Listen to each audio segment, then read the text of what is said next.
Salam millət, Qarsın girişindəyik. Gördüyünüz kimi bugün əsasən iki maşın arasında mövzu gedəcək, Patrolla Pajero arasında. Amma digər maşınlarımız da var, yəni bunlar da sürüləcəklər burada. Başlayırıq. Gördüyünüz kimi 010 Patrol. Əla, bak.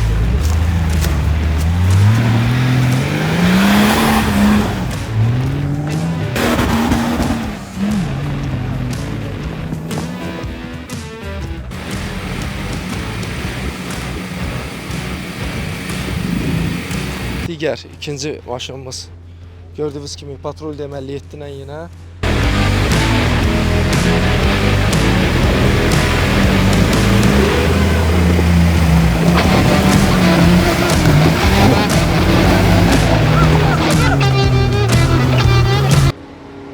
Pajero, saxlamanı bu, saxlamanı çək.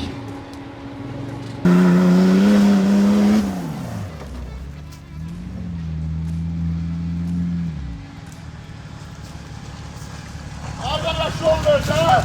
Ya! Yol ver!